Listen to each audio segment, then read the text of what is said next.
Halo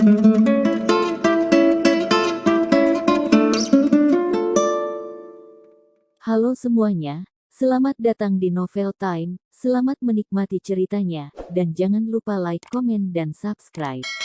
Nyonya Iskandar berkata dengan wajah masam, kamu menyuruhku membantunya. Oke, aku akan membantunya tapi dengan syarat. Kamu harus menceraikannya. Kemudian menikahlah dengan tuan muda dari keluarga Prakasa, jika kamu melakukannya, aku akan segera memberinya 10 juta. Nyonya Iskandar sedang berbicara tentang Ernest, yang tergila-gila dengan Gisela.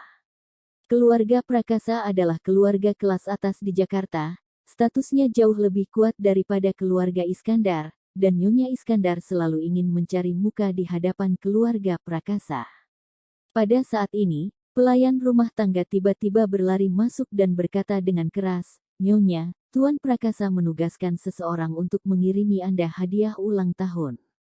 Ini ada batu giok berukir dari China bernilai 300 juta.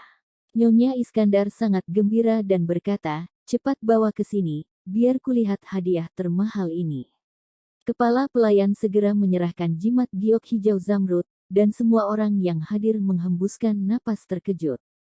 Jimat giok ini berwarna hijau zamrud, sebening kristal, tanpa jejak kotoran, dan terlihat seperti produk asli kelas atas. Billy, yang telah mengirim Buddha giok Hetian, melihat jimat giok ini, dan wajahnya agak canggung. Tanpa diduga, Ernest yang sama sekali tidak ada hubungannya dengan keluarga Iskandar, rela memberikan hadiah mewah dengan sangat murah hati. Nyonya Iskandar dengan senang hati memajang jimat batu giok dan berkata dengan riang, oh, Tuan Prakasa dia memang sangat hebat.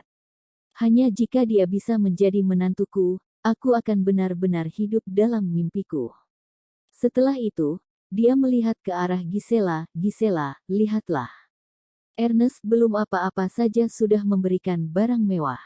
Apakah kamu tidak ingin mempertimbangkannya?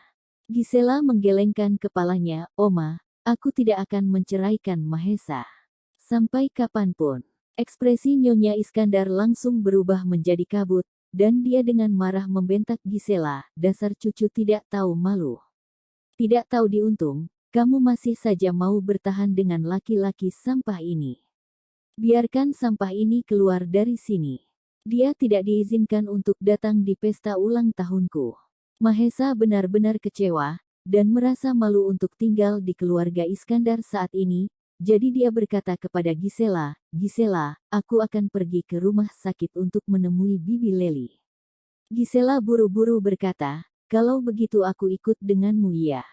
Nyonya Iskandar langsung menggertak saat ini, jika kamu pergi juga, aku tidak akan menganggapmu sebagai cucu perempuanku di masa depan.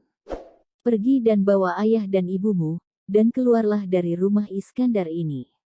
Gisela tampak kaget, dan dia tidak menyangka omanya akan mengatakan kata-kata kasar seperti itu.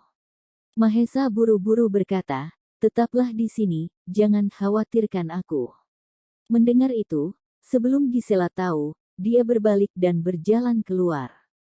Jordi tertawa di belakangnya, kakak ipar, jika kamu meninggalkan rumah ini, maka kamu akan kelaparan dan akan mengemis di jalanan untuk hidupkan.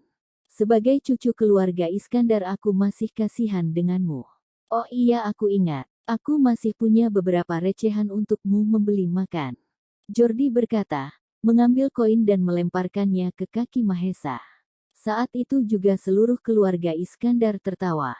Mahesa mengertakkan gigi dan meninggalkan keluarga Iskandar tanpa menoleh ke belakang.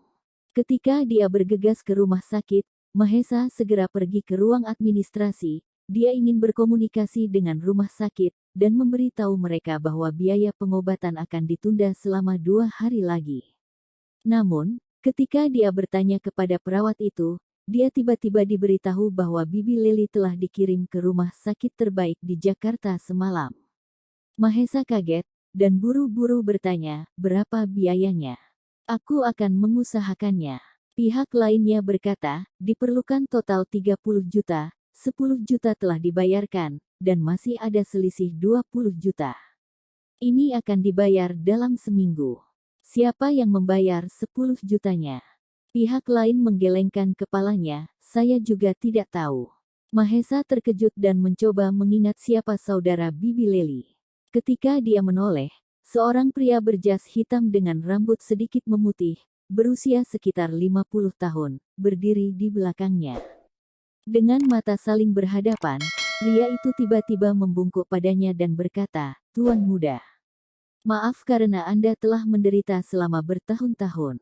Mahesa mengerutkan kening, seolah temperamennya telah berubah, dan bertanya dengan dingin, "Apakah kamu Harun?"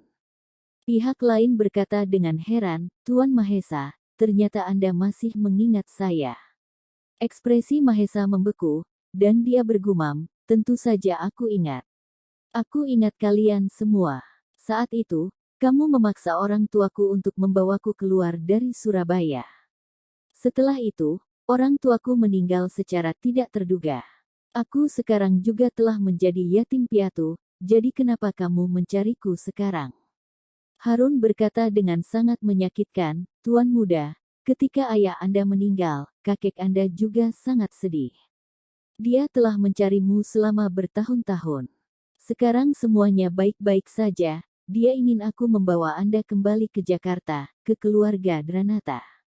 Mahesa berkata dengan dingin, "Pergilah, aku tidak ingin pernah melihatnya seumur hidupku." Harun berkata, "Tuan muda, apakah Anda masih menyalahkan Tuan Dranata?" "Iya." Mahesa mengucapkan kata demi kata, "Aku tidak akan pernah memaafkannya seumur hidupku." "Tuan." Harun menghela nafas dan berkata, "Sebelum aku datang kemari, Tuan Dranata berkata, Anda mungkin tidak akan memaafkannya. Itu artinya dia memiliki kesadaran diri." Harun berkata, "Tuan Dranata juga tahu bahwa Anda telah menderita selama bertahun-tahun. Dia ingin memohon maaf kepada Anda.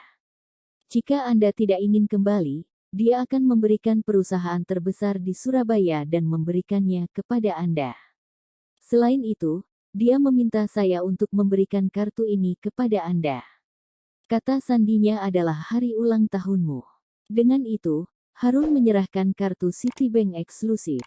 Terima kasih semuanya, jangan lupa untuk like, komen dan subscribe ya.